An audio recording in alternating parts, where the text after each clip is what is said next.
1860s brought in a new age for British North America. New British colonial regulations forced the provinces to become more independent in their imports and exports. Because of this, the Atlantic provinces began to consider a maritime union. Britain has ended its policy of free trade. This has virtually ended all of its demand for our goods. We also fear the threat of an American expansion, but we know that together in a union, we will be better off economically and more capable of defending ourselves. The Atlantic provinces meet in Charlottetown in September of 1864. Delegates from the province of Canada also attend. It's clear that Confederation can only help Canada. It will strengthen the economy, provide us with a railway, and even defend us from American attack. If the maritime provinces joined Canada, Rep by Pod would ensure that we'd have absolutely no say in the government. As I've told you countless times, the Senate will protect the interests of maritime provinces. And apart from that, protection from Americans and economic security is far more important than your representation. A united British North America would be incredibly successful, as anyone should be able to see. My dream, Canada's dream, of a united nation from sea to sea would take a huge first step. With a railway, goods could go from Ontario to Nova Scotia in a matter of days. After the conference in Charlottetown, we met again in Quebec. The representatives from the province of Canada, as well as the Atlantic colonies, this time including Newfoundland. The conference lasted 2 weeks, with an end result of the 72 resolutions. We decided that the central government should be very strong, and provincial government should have limited powers. Also in the 72 resolutions was the fact that the federal government was to legislate for peace, order, and good government. I believe this conference was a great success and can see that it has paved the way for the birth of a country. Colleagues arrived in London in 1866.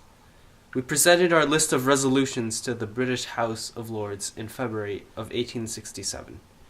It passed through quickly, and on May 22nd, we received confirmation that Canada would become a nation with my friend Macdonald as Prime Minister.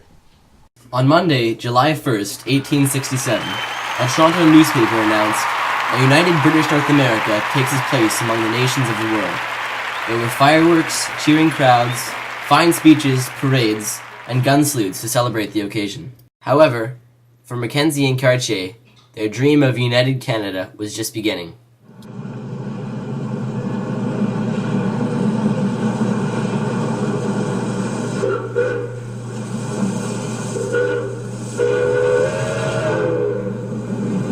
In the years after Confederation, Canada underwent a huge period of growth. The first step in this was to acquire land that had been part of the Hudson's Bay Company for 200 years. It is my intention for this country to stretch all the way to the Pacific Ocean. The first step in this venture is to purchase Rupert's Land, then survey it and bring in new immigrants. As Canada was exploding in the east, so too was British Columbia. In 1858, a gold rush boosted the area's population by 30,000. The governor of BC feared that these American settlers annexate the region, and therefore had the mainland made into a colony. However, by 1865, the gold rush in British Columbia was ending.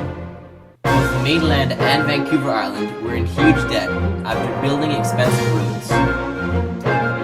Unless we join Canada, we cannot economically support ourselves.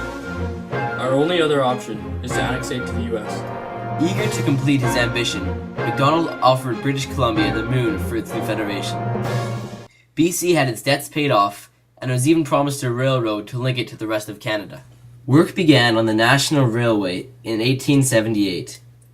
It was an incredibly expensive project that linked existing tracks in eastern Canada to Gastown in the Burrard Inlet. In doing so, the railway passed through the Rocky Mountains, across the wide lengths of the prairies, into the forests of Quebec and Ontario, to the Atlantic Ocean in Nova Scotia. When Douglas Smith drove in the last spike on the railway, Canada became linked from sea to sea. Macdonald's dream, Canada's dream, was realized.